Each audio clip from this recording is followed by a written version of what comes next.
어떤 형제가 저에게 이제 메시지를 좀 전해가고 있어요. 문자로. 왜 참석을 하지, 이 오후의 예배가 좀 활성화되지 못하는 것에 대한 안타까움을 느끼는 그런 메시지가 나한테 이제 왔더라고요. 제가 사실은 이제 오후 예배에 참석지 안 하는 것은 뭐 이런 교통들이 이루어지는 것에 대해서 어떤 다른 것이 아니고, 사실 저는 이제 목회의 길을 걸었던 사람이기 때문에 내 자신을 스스로 잘 알고 있어요. 또 여러분 자신도 그러겠지만은 이제 형제님을 통해서 제가 이제 배워온 어떤 것들을 그것을 가지고 잘 요리하는 어떤 부분에는 제게는 좀 어떤 달란트는 있어요. 그러나 내가 하나님께로부터 받은 그 직접적인 어떤 계시가 사실 약하기 때문에 형제님 앞에서 사실 하기가 좀 부끄럽다고 그럴까요? 사실 부족함을 제가 느끼거든요.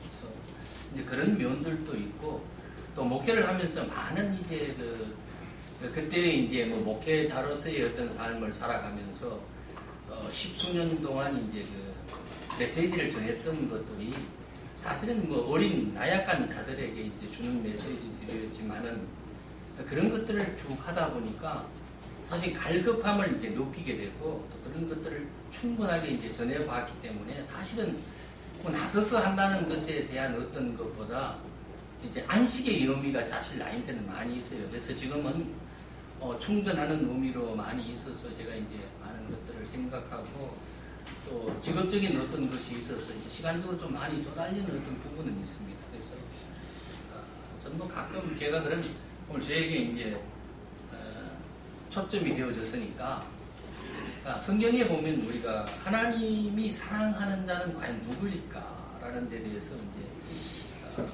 생각해 보면서 묵묵히 묵상되어지는 말씀 가운데서 몇 가지를 생각해 보려고 합니다. 정말 하나님이 사랑하는 자는 과연 어떤 자일까? 우리가 근원적인 어떤 말씀 속에서는 하나님의 말씀을 따라서 행해가는 어떤 것들을 얘기하고 있겠죠.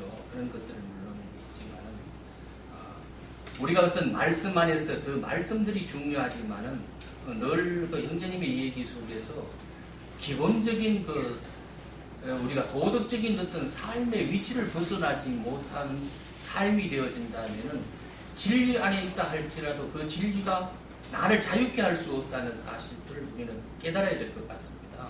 그래서 행위가 우리가 그 야고보서에 보면은 행위를 강조하는 것 같지만은, 그러나 그 행위 또한 우리에게 있어서 진리의 말씀들이 내 안에서 잉태되어져서 나아지는 모습이라면은 그것을 통해서 내 자신들이 얼마나 하나님 앞에 어떻게 나가야 할 것인가 하는 것을 우리가 깨닫지 못하면은, 즉 나타나지 않으면은, 이것이 또한 잘못되어지면 또 축적적인 어떤 것이 되어질 때에 우리가 또 행위적인 어떤 것에서 자꾸 나아가게 되거든요. 그래서 자꾸 행위적인 것을 보면은 이제 내가 남을 중재하게 되어지고 판단하는 어떤 부분들이 있죠. 그래서 참 예민한 부분들이 있지만은, 그러나 우리는 진리 안에서 이제 일반 도덕의 상식을 넘었다면 그 도덕의 상식 위에 세워진 진리의 토대 위에서 내가 어떻게 그리스도의 빛으로 나타날 것인가 하는 것에 대한 관심들이 우리가 진리로 가는 우리 형제 자매들 속에서 좀 나타나야 할 것이 아닌가라고 저는 늘 생각하게 되어집니다. 우리가 자칫 잘못하면은 나타나는 어떤 면에 지탄이 될 수는 없겠지만은 그 자신들이 사실상 어떤 한 획점을 통해서 지적을 받지 않으면은 내가 그것을 하고 있는지를 깨닫지 못할 때도 사실이 있거든요. 그래서 우리가 율법이 펴지지 않고 또 그것이 우리에게서 내게 유익이라는 말은 무엇이 될 것인가 하는 것을 좀 생각해 봐야 한다는 것이죠.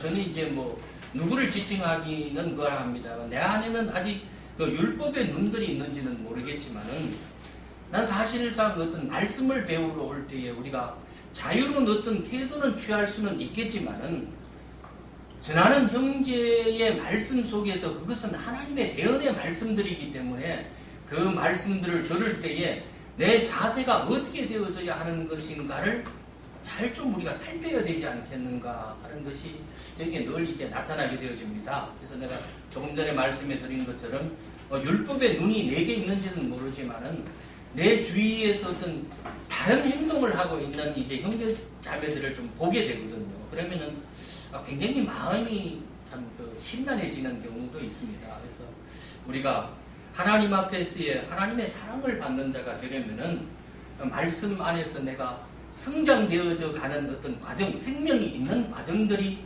여실하게 나타나는 삶으로 되어져야 하는 것도 하나의 중요한 부분들이라는 것을 우리가 잘 기억해야 되겠죠.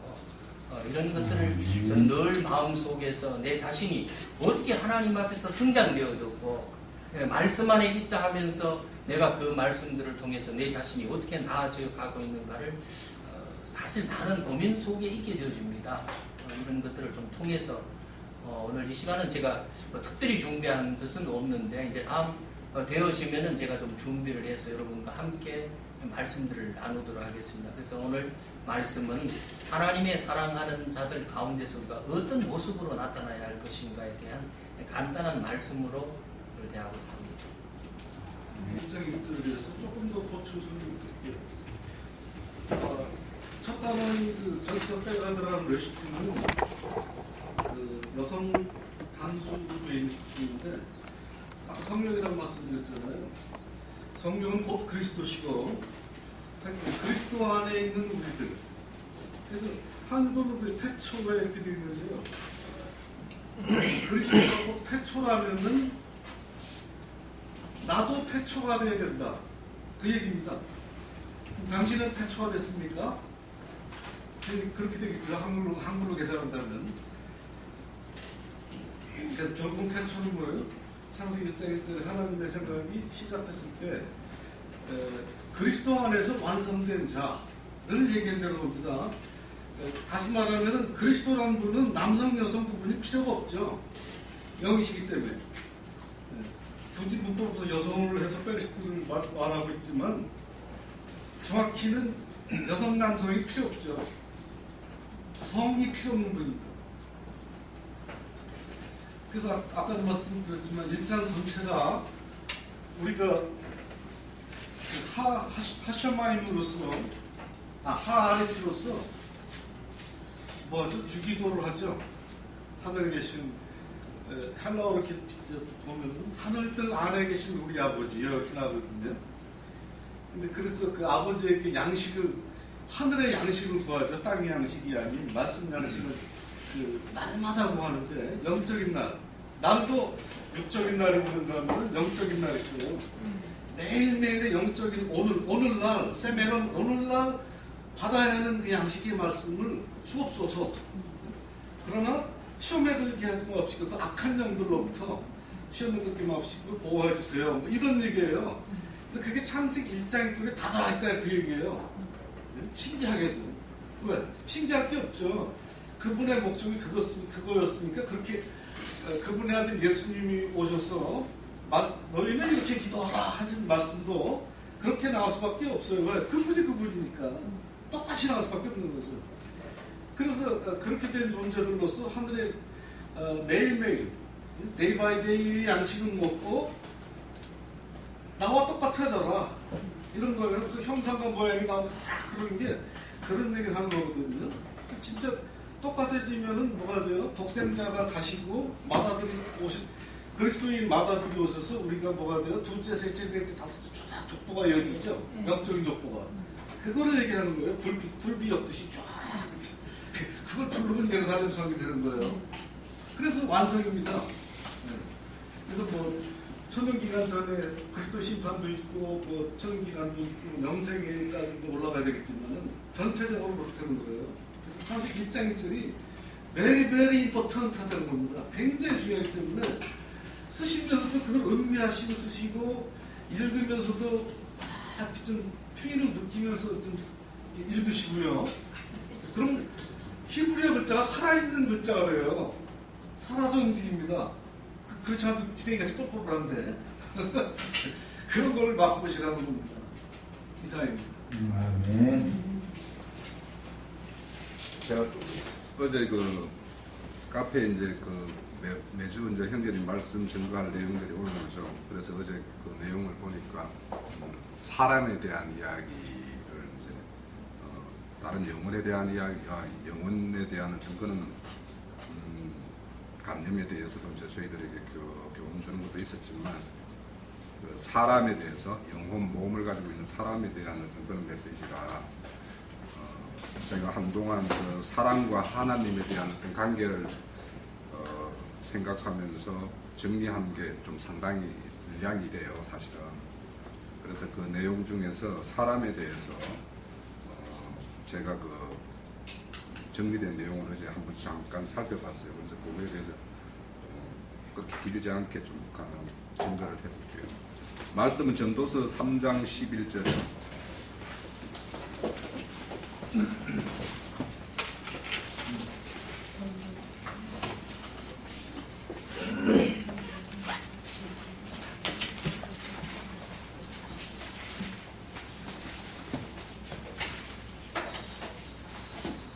하나님이 왜 우리에게 영과 혼과 몸이라는 걸 이렇게 주어졌고 그것이 우리에게 어떤 영향, 어떤 걸로 증거될 수 있을까라는 말씀을 찾아보면 3장 11절에 하나님이 모든 것을 지으시되 때에 따라 아름답게 하셨고 또 사람에게 영혼을 사모하는 마음을 주셨느니라.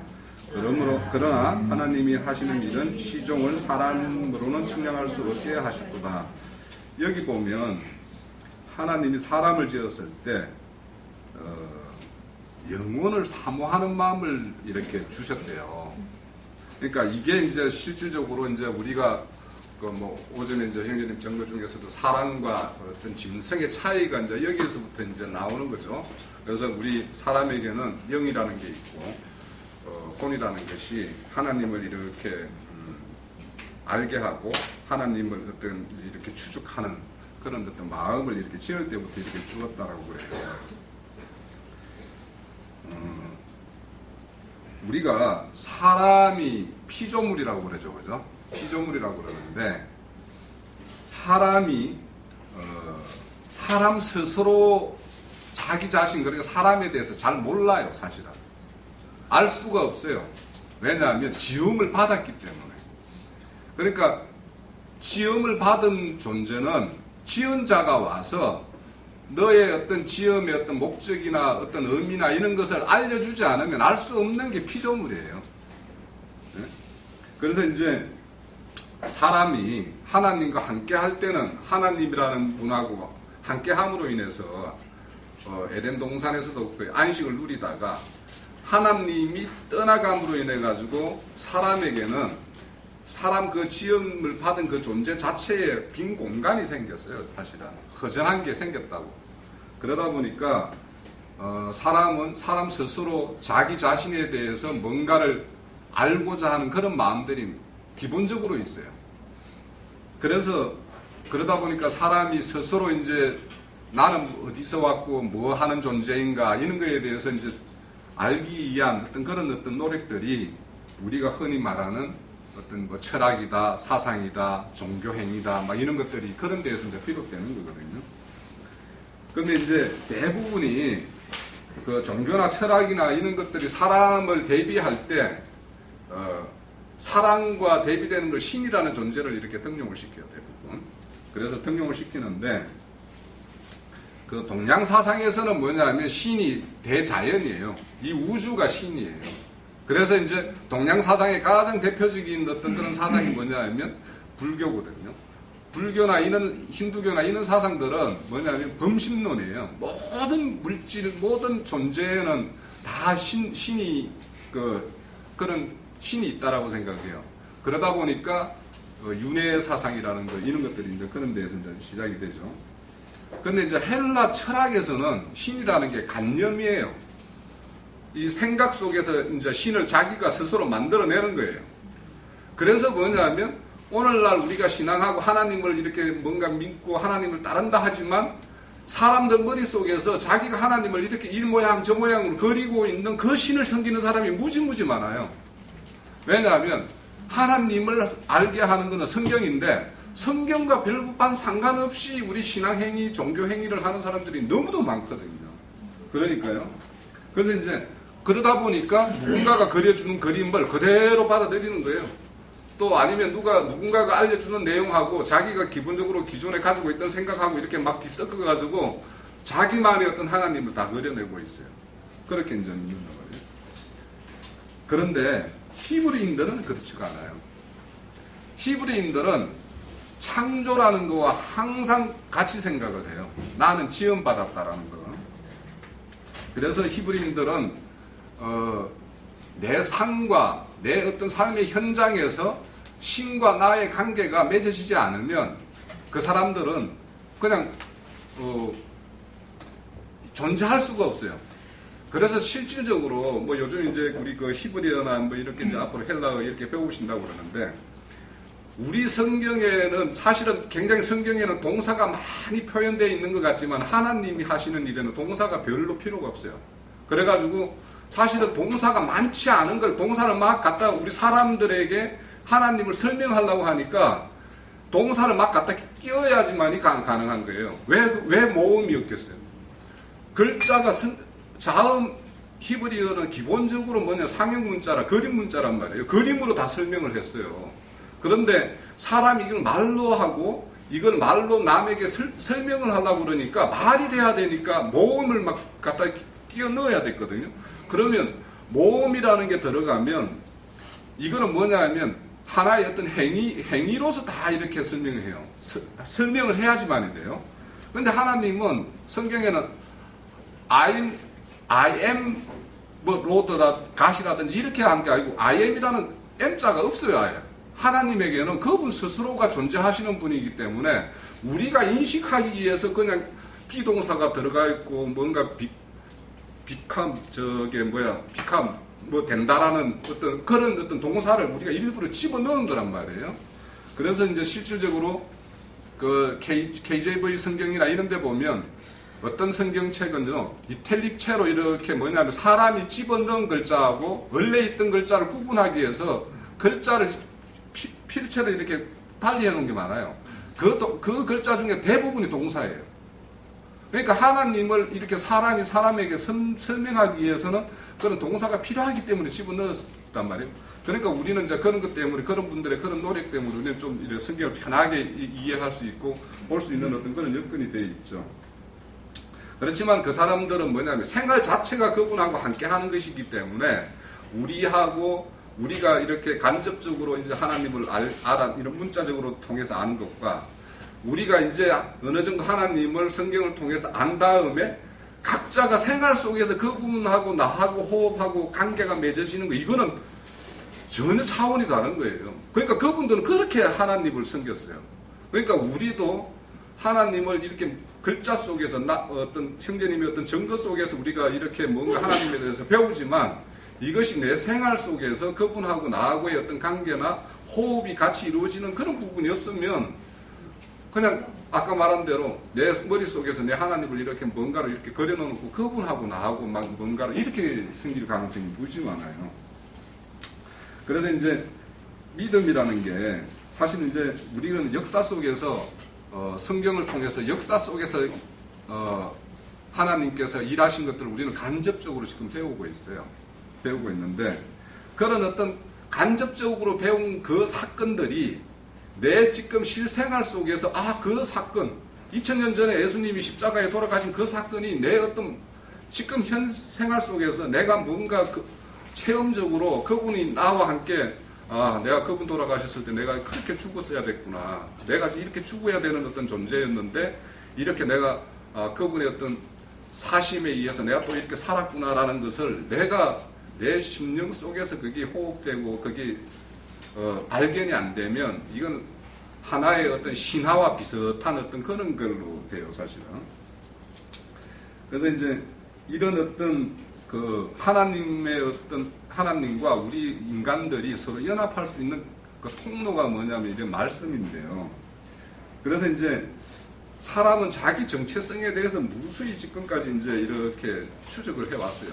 그런데 그분이 오셔가지고 나한테 오셔서 너는 이런 목적이야, 너는 내가 이렇게 사랑하는 자녀야, 이렇게 우리에게 알려주지 않으면 우리가 그분과 우리와의 어떤 관계성은 굉장히 제한되고 어떤 범위 내에서는 애곡되고 이런 걸로 어떤 그려질 수밖에 없다라는 거죠. 그래서 이제 그런 어떤 자기 정체성을 찾기 위해서 인간들은 수많은 시간들을 그 방황하고 찾아왔어요. 그렇지만 그 하나님이 직접 오셔서 그분에게 알려주지 않은, 그렇게 계시로서 이렇게 알려주지 않은 사람 중에 하나님이나 자기 어떤 정체성을 정확하게 알고 간 존재는 아무도 없다라는 거예요. 그래요? 우리 철학자들, 수많은 철학자들이 그런 이야기들을 우리가 이렇게 간접적으로 알 수 있잖아요. 그래서 저는 우리가 사람들이 이제 그 창세기 40장에 보면 요셉이 감방에 저게 바로의 어떤 그 뭡니까 술 가는 장하고 떡 가는 장하고 같이 이렇게 감옥살이 하고 있잖아요, 그죠? 그게 우리 인생의 어떤 일반적인 삶이 똑같아요.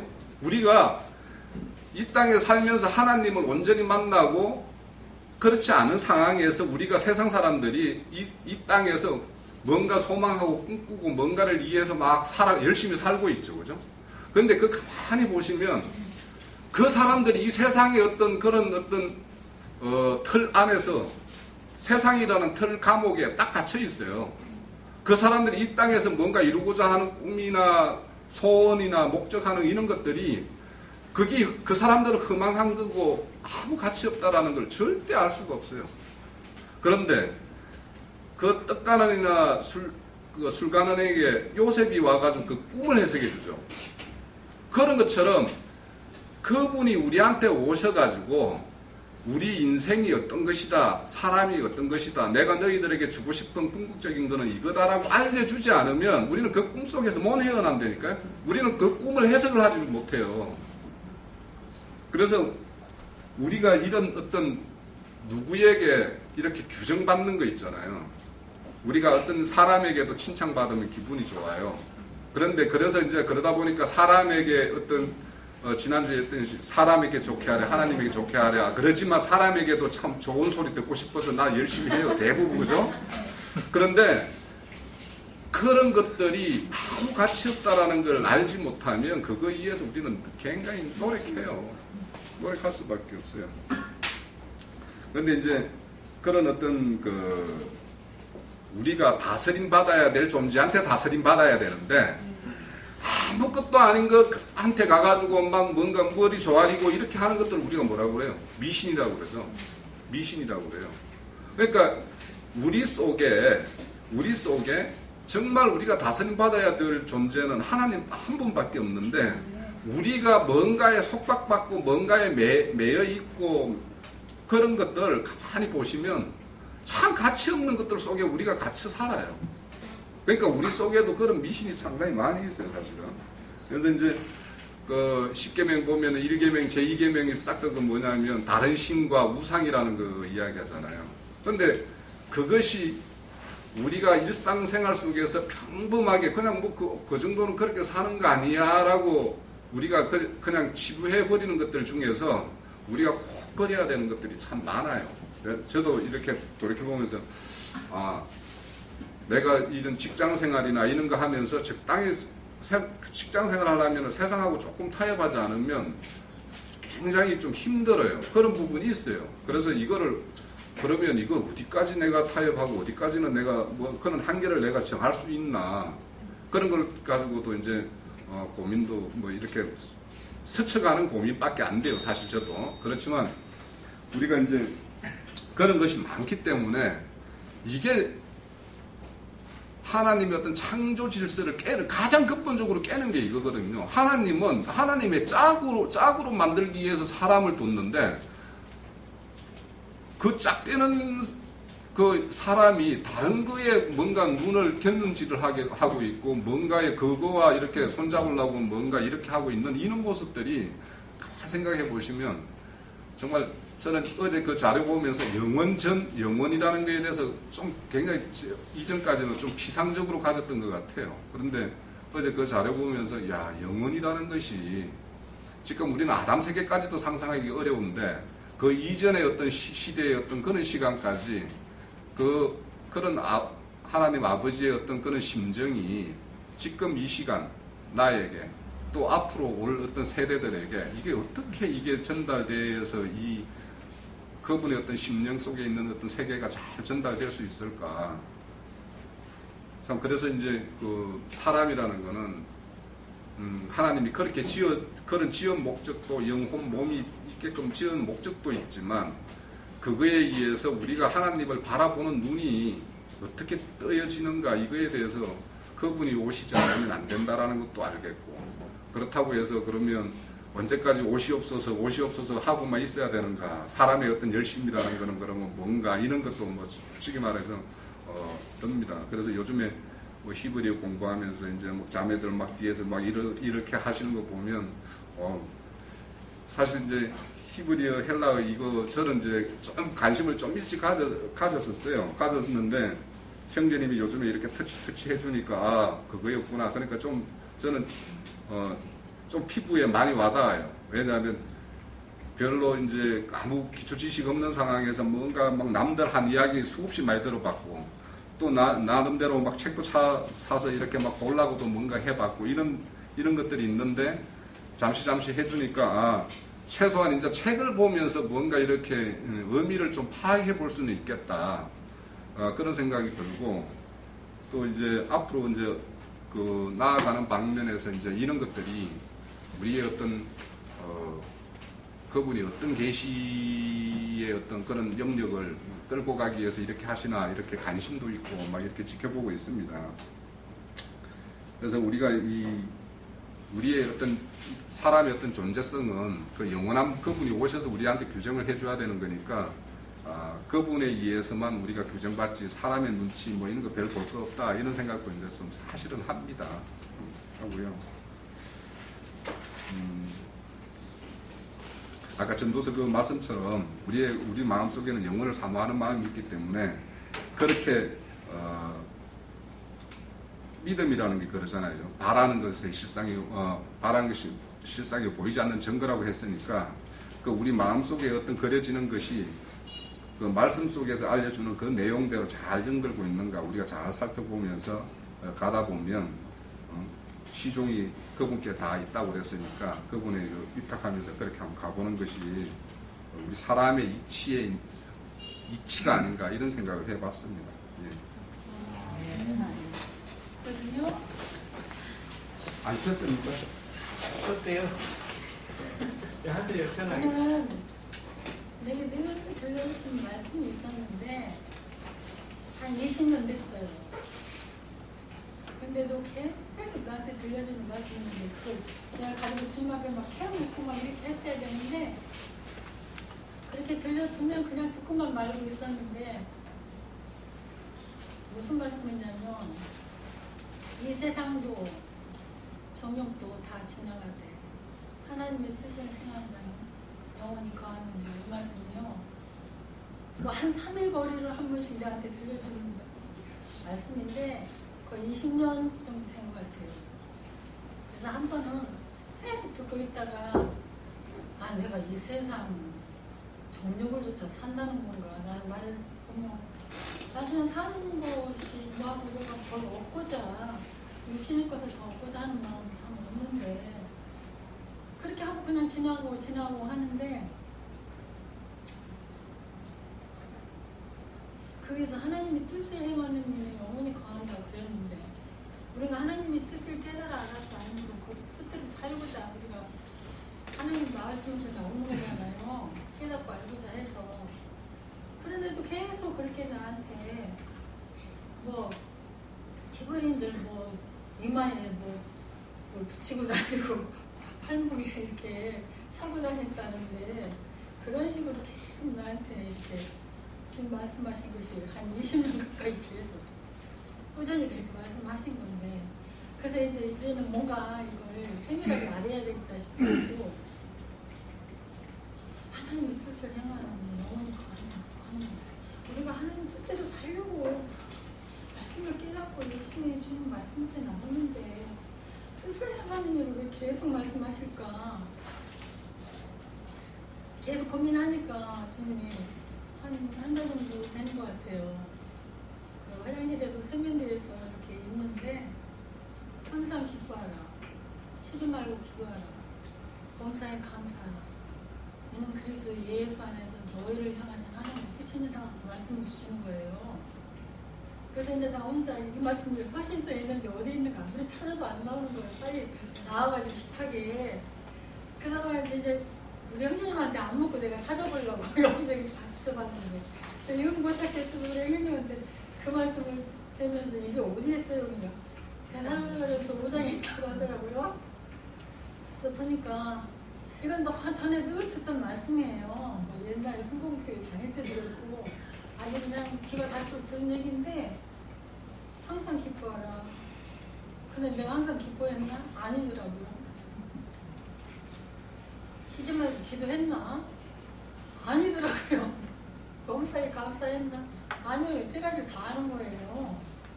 그럼 이건 뭐 그냥 쉬지 말고 그냥 주문 계속 기도하라는 건 아니고 항상 헬렐리하고 다닐 수도 없는 거고 범사에 늘 감사하지가 할 수도 없는 거고 이건 아무도 할 수 없는 거더라고요. 가끔은 뭐 웃을 수도 있고 기도할 수도 있고 범사에 감사할 수도 있지만 누가 한다는 게 쉽지 않잖아요.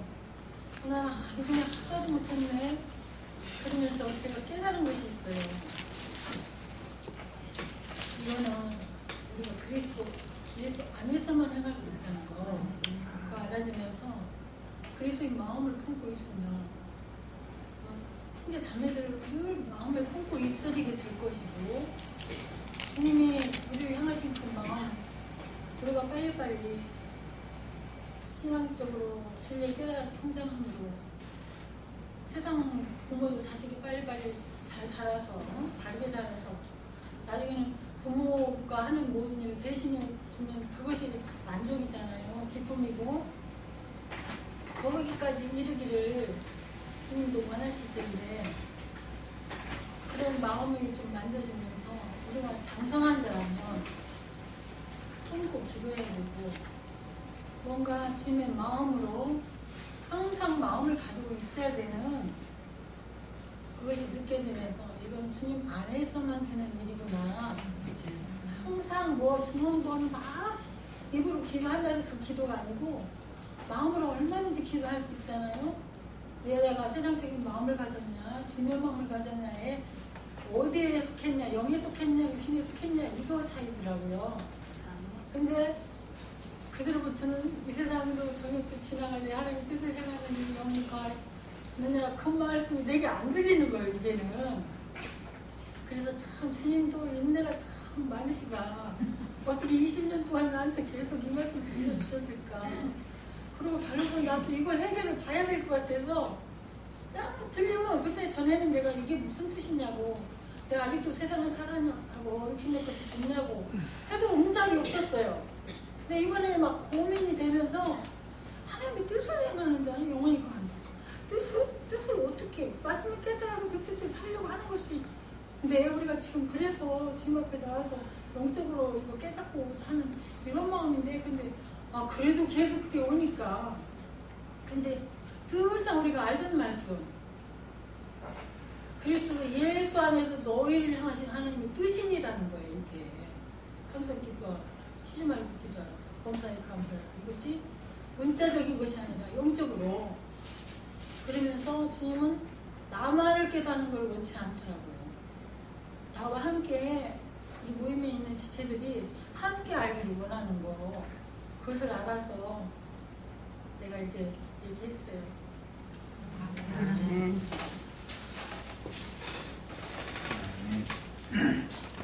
시간 좀 생각해보면 이번에 우리가 지금 히브리어 헬라어를 이렇게 시작을 하게 된 거에 대해서 좀 지체들이 좀 오해가 좀 있는 것 같아요.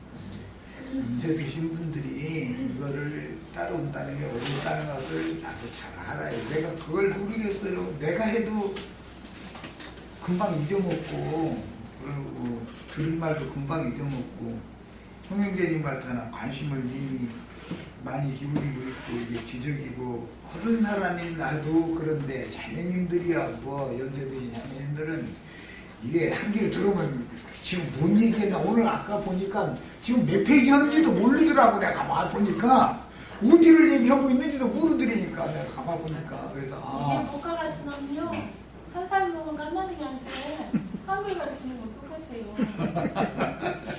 이제 그래서 그래도 자꾸 부지런히 나도 할 수 있다 이렇게 가지고 연습도 하고 이렇게 하는 이제 그런 의욕을 가지시길 바래요.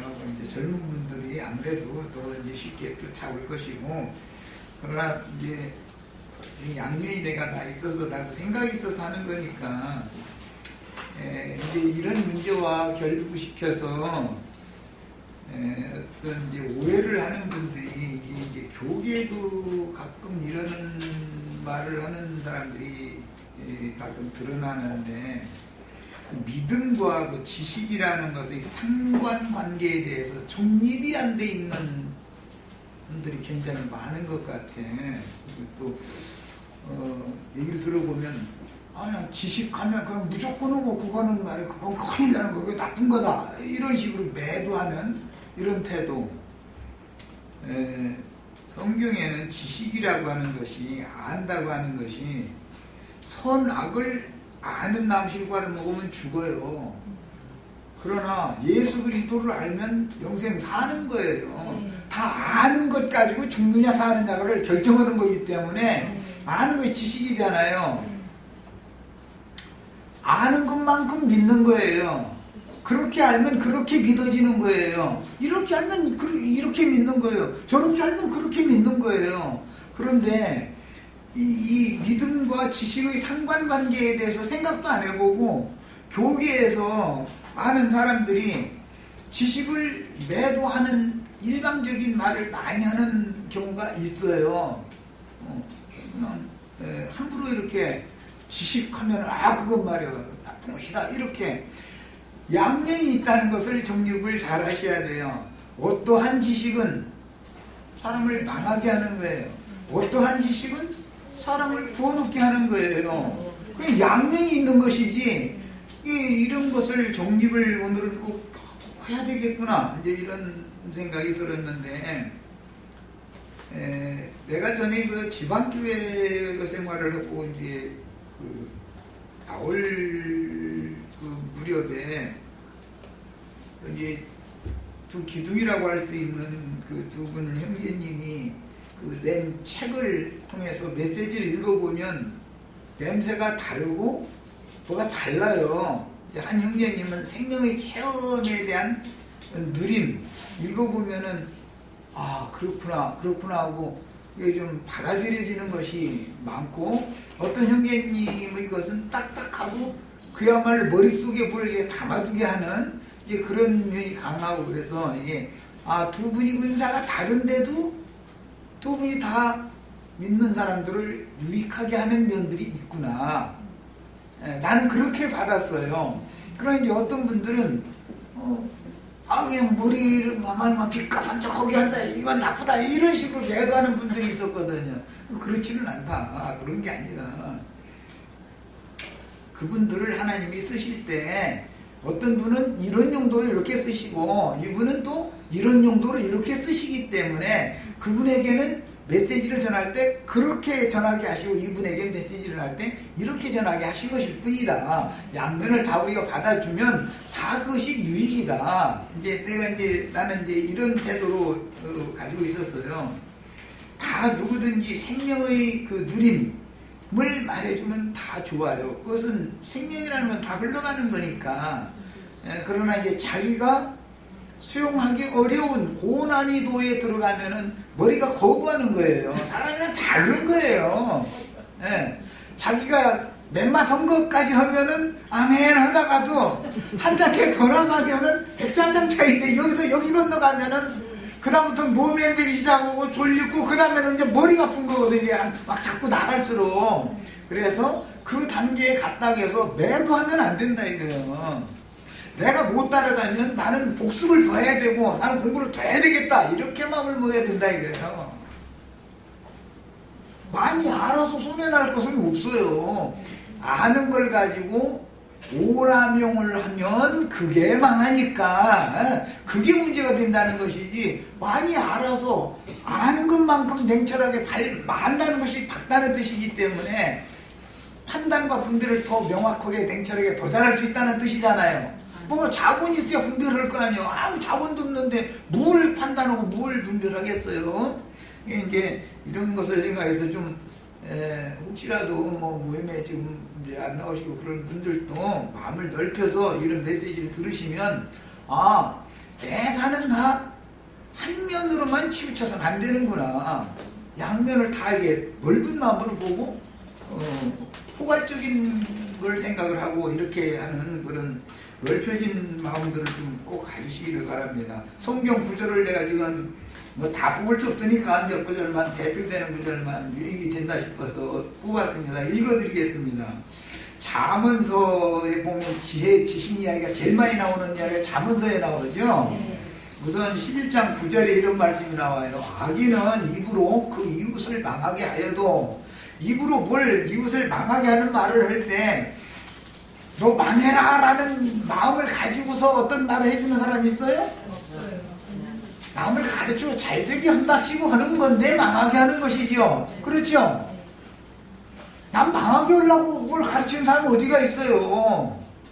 그런데 악인의 입에서 나오는 그것은 이웃을 망하게 한다 할 때 악인의 속에 뭐가 들어있느냐, 들어있는 것이 나오는 거잖아요. 뭐가 들어있어? 그 사람의 지식이잖아요. 알고 보면. 그래서 그것은 선악을 알게 해주는 나무 실과로 대표되는 율법 지식이다 이거예요. 이것은 율법을 가르치는 사람들이 그 사람 망하라고 가르치는 게 아니잖아요. 생명신 그리스도께로 나가게 해주는데 도움을 주려고 사실 하는 건데, 받아들이는 사람이 수용을 잘못하는 것이죠. 그래서 우리나라 말로 말은 개떡같이 해도 듣기는 찰떡으로 들어라 이런 말 있잖아요. 나도 형제가 뭐 말을 뭐 이렇게 좀 개떡같이 해도 거기에도 뭐 받아들일 교훈이 있네 싶으면 받아들이는 거잖아요. 그러니까 받는 사람에게도 어마어마한 책임이 있는 거예요 이게. 그 다음에 그렇게 하여도 의인은 그의 지식으로 말미암아 구원을 얻느니라 그랬어요. 악인의 지식과 의인의 지식이 쓰임새가 다르다라는 말인 것이지, 지식은 무조건 지식만 가지고서 뭐 헬시브리어 헬라 하면 뭐 그래서 뭐 바리새인 될 거야 이런 식이면 안 된다 이거예요. 아니 바리새인 되자고 우리가 이거 합니까 지금? 그런 건 아니잖아요. 근데 넓힐 필요가 있어요. 그냥 지식은 무조건 나쁘다, 다 그냥 가만히 있어도 하나님이 이렇게 생명으로 깨닫게 해주는 거 그것만이 다다. 아니 가만히 있는데 어떻게 깨닫게 해줍니까? 지식이 있어야, 뭔가 바탕이 있어야 그걸 통해서 깨닫게 해주지.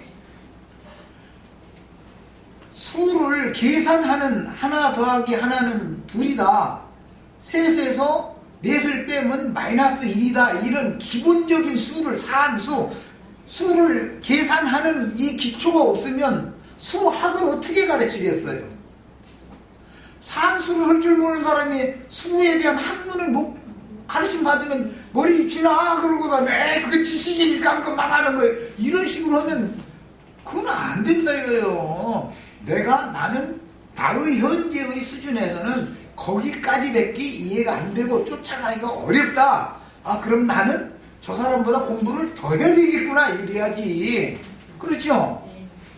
같이 앉혀놓고 누구는 따라 붙는데 나는 못 따라가. 그럼 나는 위에서 복습을 더 해야 되는 거야. 한 번이라도 더 써보고, 그냥 발음도 말도 안 되는 소리지만 그냥 처음이니까 뭐 발음이 정확하게 하겠어. 그렇지만 그냥 발음해가면서 읽어도 보고 자꾸 하다 보면 사람이라는 게 습관성인 거예요. 이게 학습인 것이거든. 사람이 뇌라는 건 학습이거든.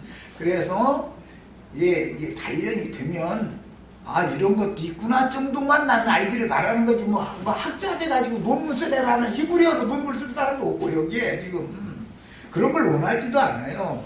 왜 그러느냐, 보편적으로 앞으로는 그런 것이 없으면, 그런 기초 지식이 없으면 전도를 하기가 어렵겠구나라고 판단했기 때문에 이걸 하는 거예요. 이걸 가지고 무슨 그냥 능수능란하게 하라 그런 뜻이 아니에요. 이런 것도 있구나 정도만 알아도 상대방이 원어가 어떻고 해가면서 했으면은 우리 형제 자매님들도 사진 찾아보는 법 배우고 파싱 저 문법 분해 표 읽어서 하는 거 같이 배워놔두면 같이 책 놓고 하는데 뭔 상관이 있어.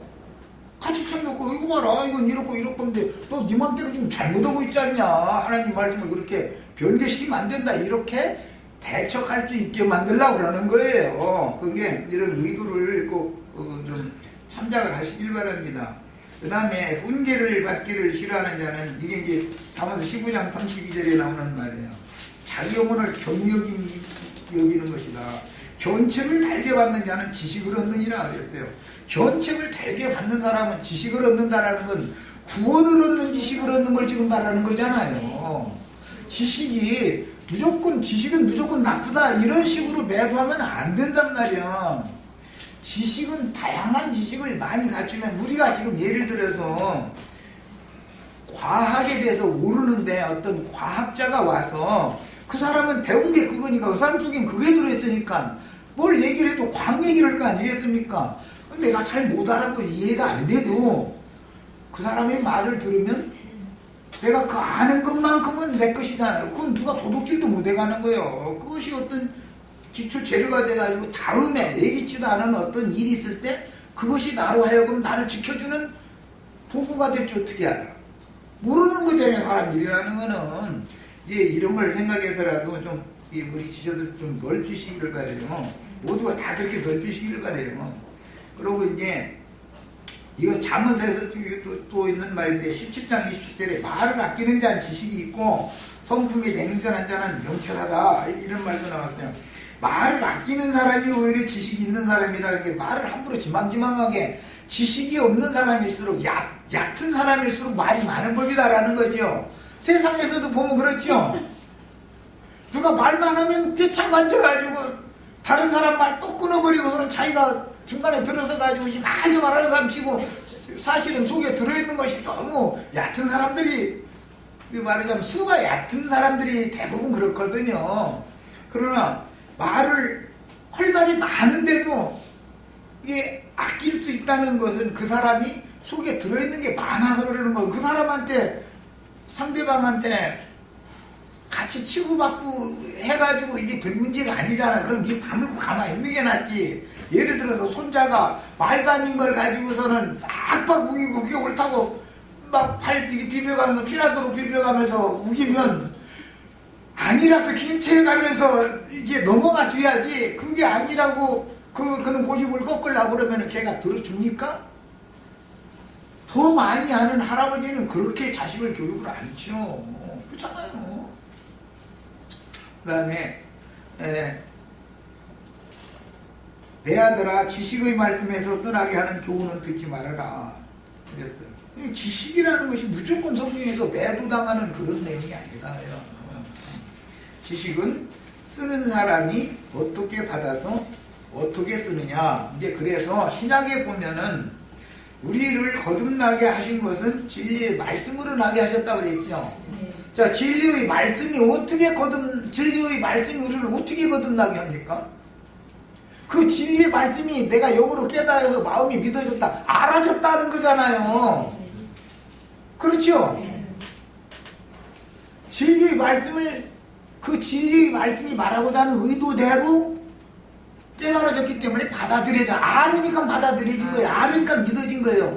그걸 말하는 거잖아요. 그 다음에 고린도전서 13장 2절 보면 내가 예언하는 능력이 있어 모든 비밀과 모든 지식을 알고 산을 옮길 만한 믿음이 있을지라도 사랑이 없으면 아무것도 아니다 그랬고 8절에는 사랑은 언제까지나 떨어지지 아니하되 예언도 빼하고 방언도 치고 지식도 빼하리라 그랬어요.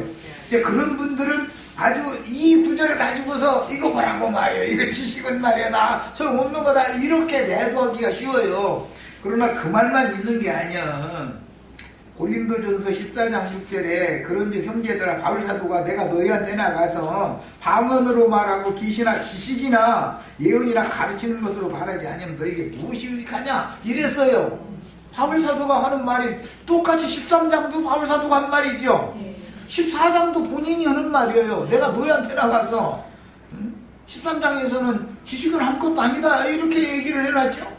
근데 14장에 가서는 내가 너희한테 가서 지식이나 예언이나 가르치는 것을 말 안 해주면 너한테 뭔 얘기 있냐 이랬어요.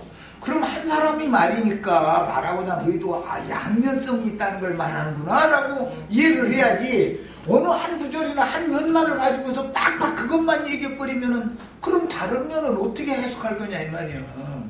예, 이렇게 바울사서 고린도후서 11장 6절 마지막 한 절을 읽어드립니다. 내가 비록 말에는 족하나 조라나 지식에는 그렇지 아니하니 이랬어요. 그럼 지식이 나쁘다는 거예요 지금? 그렇지 않잖아요. 예, 많은 분들이 어떤 한 구절을 가지고 또는 어떤 면에 있어서 그 구절이나 그 면이 은혜가 됐기 때문에 거기에 필이 박혀서 그걸 주장하겠지만, 우리는 언제든지 성경의 양면성, 성경의 포괄적인 면, 이런 것을 다 받아들이는 넓은 자세를 가져야 내가 아직은 거기까지 이르지 못했을지라도 하나님이 거기까지 데려다 놓을 수가 있는 것이지, 자기의 어떤 한계 안에 딱 갇혀가지고서 그 지식이라는 건 나쁘다, 지식 배워가지고 바리새인 되려고 그래, 이런 식이 되면은 바리새인 되려고 어느 사람이 여기 문제가 있어. 모든 상황과 정황이 이렇게 돌아가기 때문에 우리도 이런 히브리어나 헬라어로 성경을 읽고, 기본적으로 쓰는 이제 이런 거 읽고 쓰기, 또는 그 다음에 사전을 찾아보는 방법, 그 다음에 그 성경 단어들마다 모든 단어들의 이제 그 파심을 다 만들어가지고 붙여놨기 때문에, 물론 그걸 맹신해라는 거는 아니에요. 그게 다 사람이 만든 거니까 그게 완전할 수가 없죠. 현재 사람들은 이 언어에 굉장히 언어학자들이 많았어요. 그래도 그분들이 만든 파심이지만 서로 형제끼리 모여도 해석이 달라요. 아니, 형제에서 나온 지방주의 생활까지 하다가도 나는 거기서도 해석이 서로 달라서 이렇게, 그런데 다 그분들이 파심 가지고 자꾸 주장하거든요. 그래도 안 맞는 거거든 그게. 문맥에 따라서 말하고자 하는 의도에 따라서. 그래서 우리 이제 이런 걸 배운 다음에는 어떻게 유용하게 써야 되느냐, 성경의 용례들을 살펴보는 거예요. 그 새긴 사전을 이제 통해서 이런 문구, 이런 말을 할 때는 그 단어가 이렇게 쓰였다. 똑같은 단어라도 문장에 따라서, 말하고자 하는 의도에 따라서 단어의 뜻을 달리 적용을 하기 때문에 그 정도는 알아야 된다 이 말이에요. 성경의 용례가 이런 때는 이렇게, 저런 때는 이렇게 그 단어가 사용이 되고, 그 다음에 그 단어의 문법 분해의 그 약어표는 이렇게 돼 있지만 그것을 해석할 때는 그대로 해서는 안 된다. 이런 것도 다 제시를 할 수 있을 만큼 되려면 우리가 이걸 기본적으로 알아야 되지 않냐 이 말이에요. 지난번에 이제 그 말 이제 마칠 겁니다. 그 남성형, 여성형이 어떻게 우리 지체들 간에 아마 얘기가 됐던가 봐.